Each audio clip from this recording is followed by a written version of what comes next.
Hello दोस्तों, welcome to Dhakad science classes. साथियों, आज हम बाल विकास के प्रश्न की बात करने वाले हैं।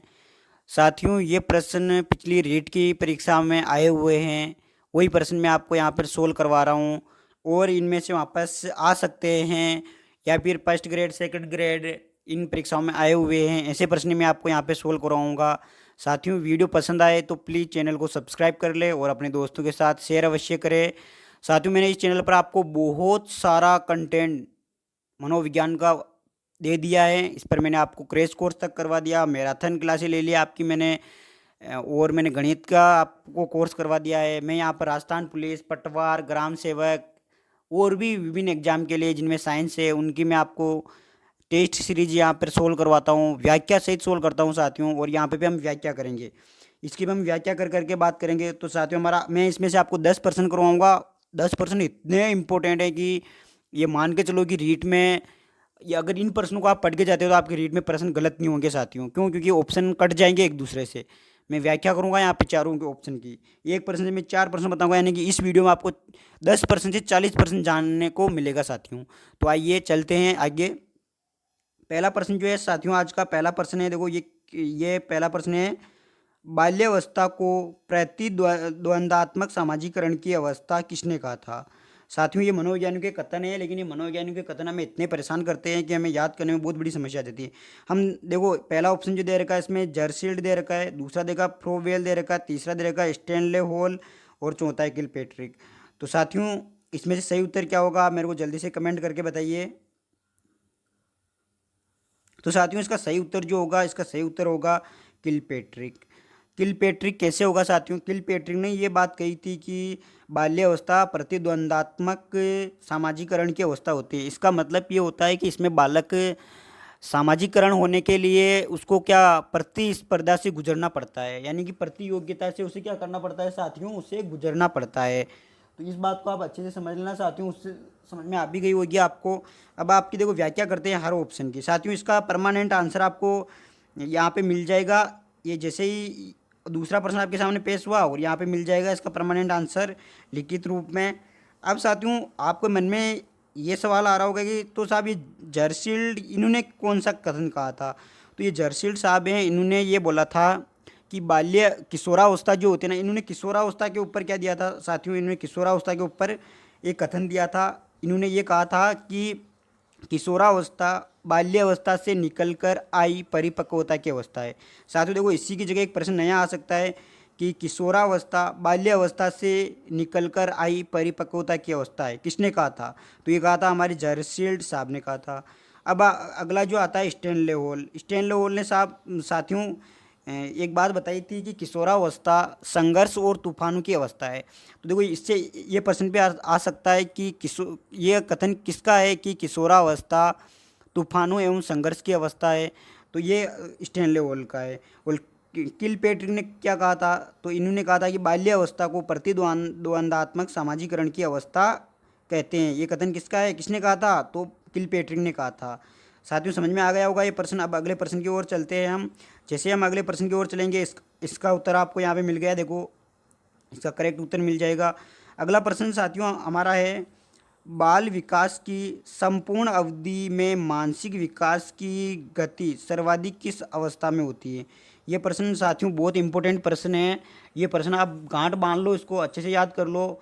तो साथियों देखो, पहला है शैशवावस्था है, शैशव काल है, दूसरा है बाल्यावस्था है, तीसरा किशोरावस्था है और चौथा ऑप्शन है प्रौढ़ावस्था।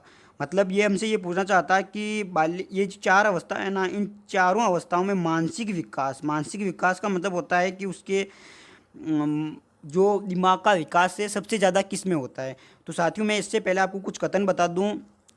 श्रीमती गुड एनएफ ने ये बात कही थी कि बालक लगभग 3 वर्ष का जब होता है ना, तो उसकी बात बुद्धि का 50% विकास हो जाता है। फिर एक और मनोवैज्ञानिक थे फ्राइड फ्राइड साहब ने ये बात कही थी कि बालक 4 से 5 वर्ष की अवस्था में आते आते बालक को जो बनना है वो बन जाता है।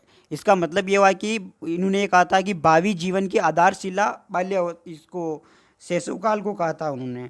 तो साथियों, अब ध्यान देना, और एक कहावत भी है, देखो राजस्थानी में कहावत क्या है कि पूत के पाँव पालने में दिख जाते हैं।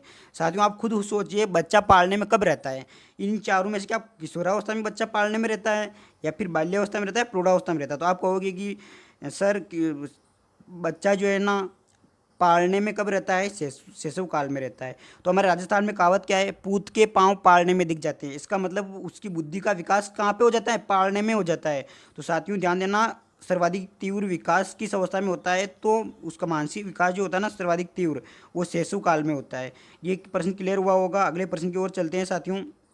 अगला प्रश्न है, शैशव काल में शिशु होता है, शैशव काल है, शैशव काल में शिशु होता है।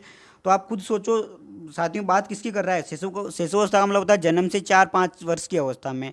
आप सोचोगे तो आप पाओगे कि देखो सामाजिकरण तो बिल्कुल गया, ऐसे ऑप्शन तो आप लगाने मत, सामाजिकरण वगैरह ये तो मतलब बिल्कुल पागल होगा ना वो भी नहीं लगाएगा। ये बोल रहा है कि ये ध्यान देना, संवेगात्मक रूप से संवेगात्मक रूप से अस्थिर। साथियों ये जो है ना किशोरावस्था का लक्षण है, ये किसका लक्षण है, ये किशोरावस्था का। ये किसका लक्षण है, ये भी देखो सामाजिक बाल्यावस्था का लक्षण है, ये किशोरावस्था का भी है। और संवेगात्मक दृष्टि से दृढ़ता, साथियों ये वयस्कावस्था या प्रौढ़ावस्था का लक्षण है। तो शैशवावस्था में शिशु आत्म केंद्रित, साथियों ध्यान देना, आत्म केंद्रित या स्व केंद्रित भी बोलते हैं, इससे स्व केंद्रित भी होता है। अगले प्रश्न की ओर चलते हैं। अगला प्रश्न बहुत इंपॉर्टेंट है साथियों, गांठ बांध लो अभी से, बहुत इंपॉर्टेंट है ये प्रश्न। ये प्रश्न इतना इंपॉर्टेंट है कि सीटेट, एमपीटेट, यूपीटेट सब में इसके प्रश्न आ रहे हैं। तो अगला प्रश्न जो हमारे सामने है, प्रश्न क्या बोलना चाहता है हमसे, देखो ये कह रहा है कि जीन प्याजे का बाल विकास वर्गीकरण किस सिद्धांत पर आधारित है। तो जीन प्याजे ने एक सिद्धांत दिया था, उस सिद्धांत का नाम है संज्ञानात्मक विकास का सिद्धांत। इस सिद्धांत में उन्होंने अवस्था बताई थी, 4 अवस्था बताई थी, चारों अवस्थाओं का उन्होंने अलग अलग काल दिया था। वो अवस्था इतनी इंपॉर्टेंट है कि उनमें परीक्षा में प्रश्न आने की संभावना 100 में से 100% होती है। तो इस टॉपिक को मैं आपको बहुत बारीकी से यहाँ पे पढ़ाऊँगा, आप टेंशन ना ले। अभी तो आप इसका सही उत्तर बताइए। तो ये साथियों इसकी व्याख्या कर लेते हैं। पहले देखो, मनोलैंगिक विकास का सिद्धांत जो है ना साथियों, ये दिया था हमारे सिगमंड फ्राइडे ने। जब भी ये सिद्धांत आता ना, ये किसने दिया था, सिगमंड फ्राइड ने दिया था। नैतिक विकास का सिद्धांत जो है ना हमारे कोलर बर्ग ने दिया था। मनोसामाजिक विकास का सिद्धांत हमारे इरिक्सन ने दिया था। और तो अब बच्चा कौन, संज्ञानात्मक विकास का सिद्धांत कौन देगा साथियों, हमारा संज्ञानात्मक विकास का सिद्धांत जो है ये हमारा देंगे कौन, जीन प्याजे। तो ये याद रखना साथियों, इसका डायरेक्ट संबंध किससे, जीन प्याजे से। इसके बारे में हम विस्तार से बात करने वाले हैं। अगले प्रश्न की ओर चलते हैं साथियों। अगला प्रश्न जो हमारे सामने पेश हो चुका है, प्रश्न हमसे ये कहना चाहता है कि शिक्षक को बाल्यावस्था एवं किशोरावस्था में शारीरिक एवं मानसिक विकास की विशेषताओं एवं उनके प्रभावक कारकों का ज्ञान होना आवश्यक है, क्यों? तो देखो पहला ऑप्शन क्या कह रहा है, उससे बालकों की कमियों का ज्ञान हो सके। साथियों एक बात मैं आपसे क्लियर कर दूं कि मनोविज्ञान का आप पेपर सोल्व करें, वो नेगेटिविटी पॉइंट जो है ना, नेगेटिव पॉइंट का मतलब क्या होता है, नेगेटिव पॉइंट का मतलब होता है जैसे आप अपने बच्चे को रेपटे मार दी, आपने बच्चे को इतना बहुत बुरी तरह से पीट दिया, बच्चे को दंड दे दिया, सजा दे दी, या उसकी कमियां निकाल दी, ऐसा देखो अध्यापक नहीं कर सकता। तो ऐसा ऑप्शन तो आप पहले ही काट दो। तो इसका मतलब ये तो गया। साथियों समझ में आएगी नहीं चीज़। अधिगम सरल हो सकता है, इसके बारे में कुछ कह नहीं सकते। वह छात्रों में जिज्ञासा उत्पन्न कर सकता है। अब साथियों आप खुद सोचो, शारीरिक और मानसिक विशेषता था उनके प्रभाव के कारणों का ज्ञान होने से वो क्या उनमें जिज्ञासा उत्पन्न कर सकेगा क्या? तो देखो नहीं कर सकेगा। फिर अगला उत्तर जो है इसका साथियों, अगला ऑप्शन क्या है इसका, अगला ऑप्शन जो है वह अपने इस ज्ञान को प्रेरक के रूप में प्रयुक्त कर सकेगा। तो ये भी नहीं हो सकता ना। तो इसका सही उत्तर क्या हो जाएगा साथियों, इसका सही उत्तर जो हो जाएगा, इसका सही उत्तर होगा करेक्ट आंसर, अधिगम सरल हो सकेगा। अगले प्रश्न की ओर चलते हैं साथियों हम। अगला प्रश्न हमारे सामने आ चुका है, बाल विकास की निम्न में से किस अवस्था में बालकों का आकर्षण विषम लिंगी के प्रति अधिक होता है? साथियों ये साफ प्रश्न आपसे ये कहना चाहता है कि बालकों का आकर्षण विषम लिंग का मतलब होता है कि लड़के का आकर्षण लड़की की ओर और लड़की का आकर्षण लड़के की ओर। ये किस में होता है? आप सोचो शैशवावस्था में वो पालने में पड़ा रहता है, क्या पालने में पड़ा पड़ा ऐसा काम करेगा? वो तो बिल्कुल नहीं करेगा, ये तो गया देखो। अब बाल्यावस्था में बेचारा उसको खेलने के आगे टाइम नहीं रहता, क्या वो ऐसा काम करेगा? उसके जन्नांग अंगी विकसित नहीं हुए अभी तक, क्या वो ऐसा काम कर पाएगा? बिल्कुल नहीं कर पाएगा। साथियों ध्यान देना, किशोरावस्था में बिल्कुल वो ऐसे कार्य करता है। किशोरावस्था में हमारे जन्नांग विकसित हो जाते हैं और एक ऐसी कौतूहल की स्थिति होती है, हमारे शरीर से एक विशिष्ट गंध उत्पन्न होती है जिसकी वजह से क्या होते हैं, हम लड़के तो क्या करते हैं, हम स्त्रियों की ओर आकर्षित होते हैं और स्त्रियां क्या लड़कों की ओर आकर्षित होती है। तो ये विषमलिंगी हो गया। मतलब समलिंगी का मतलब होता है लड़की लड़की की ओर आकर्षित होना, और विषमलिंगी का मतलब होता है लिंग चेंज हो जाना। तो साथियों इसका करेक्ट आंसर क्या हो जाएगा, किशोरावस्था। अगले प्रश्न की बात करता हूँ मैं आपके सामने। संवेगों को छिपाने या छद्म, छद्म का मतलब होता है साथियों झूठा। छद्म का मतलब क्या होता है, झूठा। छद्म रूप से अभिव्यक्ति करने की प्रवृत्ति विकसित होती है।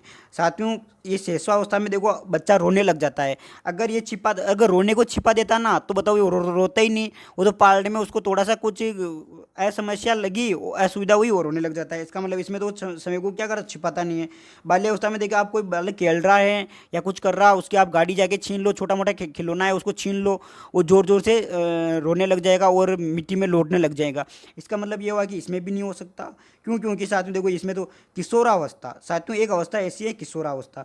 जैसे कि मान लो आपकी गर्लफ्रेंड ने आपका कॉल अटेंड नहीं किया या किसी प्रकार की कोई समस्या हो गई, और फिर उसने अचानक आप वो आकर मिली, तो आप क्या उसके सामने गुस्सा करोगे क्या? देखो नहीं नहीं है तो बिल्कुल गुस्सा नहीं करोगे। आप क्या करोगे, गुस्से अपने क्रोध को क्या करोगे, दबाने का प्रयास करोगे, यानी छिपाने का प्रयास करोगे। तो वही वाली साथियों यहाँ स्थिति है। इसका मतलब सही उत्तर क्या हो जाएगा, किशोरावस्था। अगले प्रश्न की ओर चल रहा हूँ साथियों में। अगला प्रश्न जो आ रहा है हमारे सामने, बालक के सामाजिकरण का प्राथमिक स्तर या घटक होता है। सामाजिकरण देखो साथियों बहुत इंपॉर्टेंट प्रश्न है। इसमें क्या है कि ध्यान देना, कई कई लोग खेल मैदान लगा के आएंगे पर, लेकिन साथियों ध्यान देना खेल मैदान में क्या होता है, खेल मैदान में हमारे सर्वांगीण विकास होता है। सर्वांगीण विकास का मतलब शारीरिक मानसिक जननिक सभी प्रकार का विकास होता है। परिवार की बात करते हैं साथियों, ध्यान देना परिवार से मिलकर समाज बनता है और समाज से मिलकर समाजीकरण की प्रक्रिया होती है। तो हमारा ऑप्शन क्या हो जाएगा साथियों, देखो सबसे प्राथमिक स्तर, अगर ये दूसरा स्तर पूछता तो हम समाज लगा सकते थे, लेकिन ये प्राथमिक स्तर की बात कर रहा तो इसका सही उत्तर क्या हो जाएगा, दूसरा। दूसरे का मतलब क्या हो गया, परिवार। अगले प्रश्न की ओर चलते हैं साथियों। अगला प्रश्न जो है ये बोल रहा है देखो निम्न निम्न में से असत्य कथन है। साथियों ये मान के चलो आप 100 विद्यार्थी अगर परीक्षा दे रहे हैं ना, तो सत्य और असत्य में 5% विद्यार्थी गलती करते हैं, प्रश्न को ध्यान से नहीं पढ़ते और क्या करते हैं, गलत कर देते हैं। तो इस प्रश्न की बात करता हूँ मैं। पहला ऑप्शन क्या दे रखा है इसमें, देखो पहला ऑप्शन जो दे रखा है ये बोल रहा है कि बेस बेस इसमें दे रखा है देखो भीषण विपत्ति की आशंका एवं उसका सामना न कर पाने की विवशता भय संवेग होने का एक कारण है। साथियों आप खुद सोचो, आप जंगल में गए और आपके सामने एक शेर आ गया, तो आपके पास क्या भीषण विपत्ति की शंका हो गई आपको कि शेर आ रहा है, शेर दहाड़ते हुए आ रहा है। अब बताओ आप शेर का सामना कर सकते हो कि आपके पास कोई औजार नहीं है, तो आप शेर का सामना नहीं कर सकते हो, तो आप सामना नहीं कर पा रहे हो उसका। अब आपको क्या लगेगा, भय लगेगा। भय रूपी संवेग क्या हो गया, आपका उत्पन्न हो गया। तो देखो भय रूपी संवेग होने का एक कारण है, एक नहीं है, तो ये कारण बिल्कुल है। इसका मतलब ये तो क्या है दोस्तों, सही है। हमें क्या चाहिए, हमें गलत चाहिए साथियों। हमें क्या चाहिए, हमें गलत चाहिए। तो हमें गलत चाहिए ना, तो अब दूसरे की बात कर लेते हैं। देखो किशोरावस्था में दूसरा क्या बोलना चाहता है, किशोरावस्था में काम सेक्स संबंधित भय उत्पन्न होते हैं। साथियों ये बिल्कुल सही है कि जैसे हम किशोरावस्था में जाते हैं ना, देखो हम बाल्यावस्था तक तो ठीक ठाक रहते हैं, लेकिन जैसे किशोरावस्था में जाते हैं तो हमारे अंदर इतने अजीब अजीब विचार आने लगते हैं जिसकी कोई हद नहीं होती है साथियों। पता नहीं कौन कौन सी तो कल्पना कर लेते हैं हम, और कौन कौन से विचार आ जाते हैं। तो साथियों ये भी सही है कि किशोरावस्था में काम यानी काम सेक्स संबंधित भय उत्पन्न हो जाता है, ये बिल्कुल सही है साथियों। अगले प्रश्न की ओर चलते हैं साथियों। अब अगला प्रश्न जो हमारे सामने है, अगला प्रश्न हमारे सामने आ चुका है। अगला प्रश्न क्या, अगला ऑप्शन आ चुका है। अगला ऑप्शन क्या है, देखो ये है कि वह बालक को समाज विरोधी प्रवृत्ति और अनुपयोगी। साथियों ये शब्द का अर्थ पता नहीं हो तो इसका मतलब होता है बेकार। बेकार क्या होता है साथियों, बेकार। बेकार का मतलब होता है यूजलेस। यूजलेस कार्यों की ओर प्रवृत्त करता है।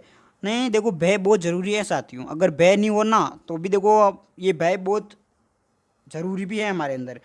तो ये ऑप्शन देखो मेरे को इसमें थोड़ा विरोधाभास है, इसके बारे में बात करते पहले ये कर लेते। देखो नवीन अनुभवों द्वारा बालक में संवेगों का पुनः प्रशिक्षण देकर भय का निवारण किया जा सकता है। ये तो पावलोव के सिद्धांत में हमें यही बताया गया, ये तो सही है। तो इसमें हमें गलत छांटना था, तो गलत क्या हो जाएगा साथियों, गलत जो हो जाएगा ना हमारा, इसका मतलब हमारा असत्य उत्तर कौन सा हो जाएगा, ये वाला तीसरा उत्तर असत्य हो जाएगा। अगले प्रश्न की बात करता हूँ साथियों मैं आपके सामने। तो अगला प्रश्न जो है, शिक्षक को बालक के चरित्र निर्माण में योग देने के लिए किस विधि को अपनाना चाहिए। एक शिक्षक है और शिक्षक को मतलब उसके बालक का देखो चरित्र निर्माण करना है। चरित्र का मतलब एक बालक को अच्छे संस्कार देने हैं, तो आपके उसके लिए एक शिक्षक को क्या कौन सी विधि अपनानी चाहिए। पहला ऑप्शन जो दे रखा, बालक को नियमित रूप से नैतिक शिक्षा देकर। नैतिक शिक्षा का साथियों यही सीधा मीनिंग होता है कि बड़ों का आदर करना चाहिए, घर में छोटा मोटा काम हो और बड़े का कहना कभी मना नहीं करना चाहिए। तो ये सब नैतिक शिक्षा होगी। देखो नैतिक शिक्षा से संबंधित है।